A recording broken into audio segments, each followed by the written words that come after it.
My friend and hero, Hunter S. Thompson, is dead. I followed his life and work from the release of Hell's Angels till now.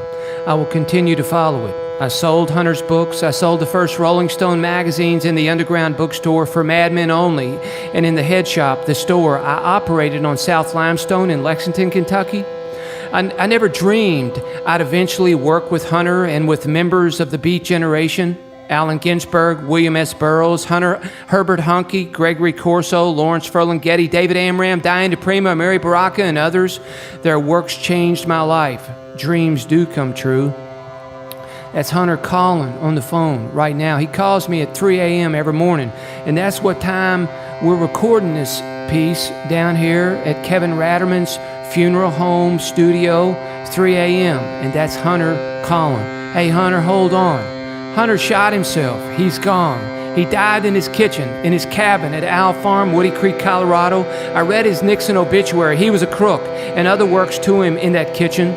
I took my children to visit him. He loved young people. He loved his family. I drank and did drugs with him. We watched basketball one night years ago in early May. My son Nathaniel and I arrived driving 24 hours nonstop from Kentucky just in time to watch the NBA playoffs with Hunter. Don Johnson called several times wanting us to come over.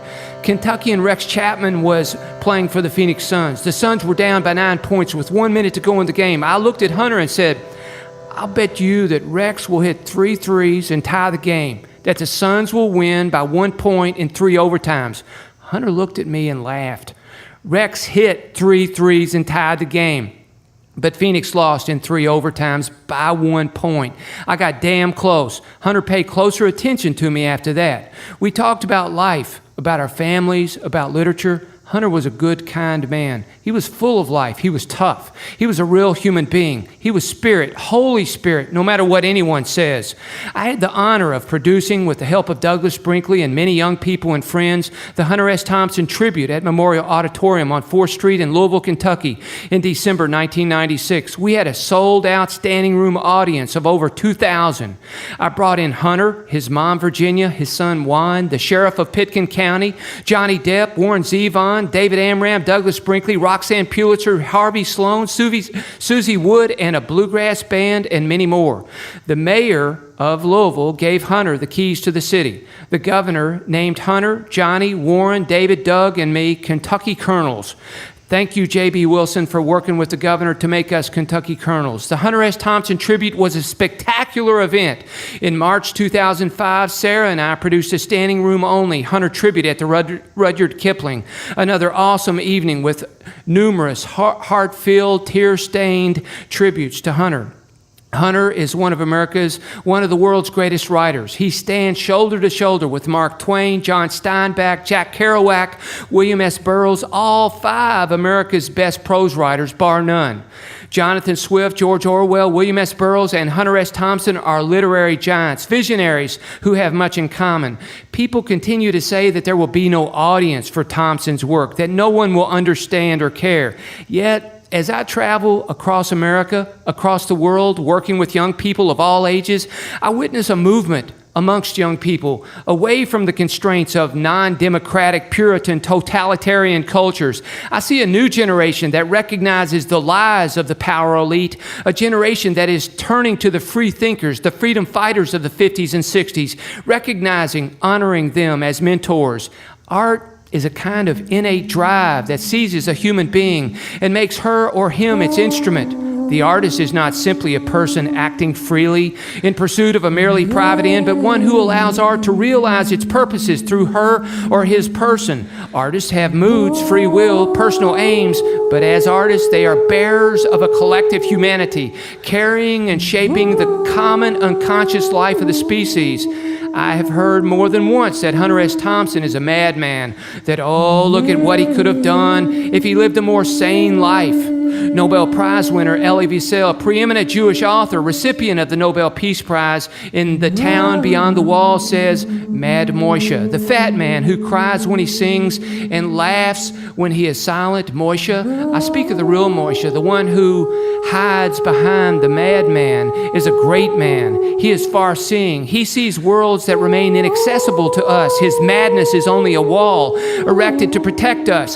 To see what Moshe's bloodshot eyes see would be dangerous. In Jewish mysticism, the prophet often bears the facade of madness.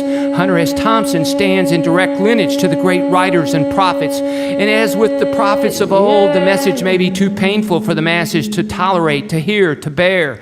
They may, and usually do, condemn, even kill the messenger. Hunter stood as long as he could. He fought a valiant fight.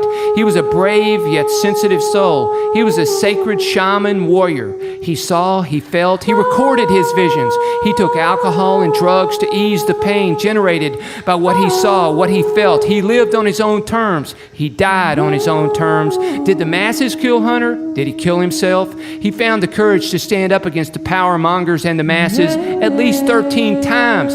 Some say 16. He should have died, but miraculously didn't. He chose to take his own life. He completed the work he came to do. His termination date arrived. He came, he saw, he conquered, he departed. If life is a dream, as some suggest, sometimes beautiful, sometimes desperate, then Hunter's work is the terrible saga of the ending of time for the American dream. With his actions set at the heart of darkness of American materialist culture, with war as perpetual background playing on the television, Hunter S. Thompson, like the prophets of old, shows how we, through greed and power lust, have already gone over the edge. As Jack Kerouac, through his brilliant oeuvre, breathed hope into international youth culture, Thompson shows how the ruling power elite is not about to share what it controls with idealists yearning for a world of peace, love, and understanding. We must look beyond the life of the artist to the work, the body of work itself. That is the measure of success. Like those who have re-examined George Orwell's 1984 to find a multi-layered literary masterpiece, we must look deep into Hunter S. Thompson's work and find the deep, multi-layered messages. His books, especially the early ones, and his letters are literary masterpieces equal to the best writing ever produced. Knowledge, from the inception of modernism and through postmodernism and chaos to the ocean of consciousness, is reorganized, redefined through literature, art, music, and film. The genres are changing. The canons are exploding, as is culture. The mythopoetics, the privileged sense of sight of modern, contemporary, avant-garde, cutting-edge, Nabi, poets, musicians, artists, filmmakers are examples of art forms of a society, a culture, a civilization, a world in which humanity lives not securely in cities, nor innocently in the country, but on the apocalyptic simultaneous edge of a new realm of being and understanding. The mythopoet, female and male, the shaman, Hunter S. Thompson, returns to the role of prophet seer by creating myths that resonate in the minds of readers, myths that speak with the authority of the ancient myths, myths that are gifts from the shadow.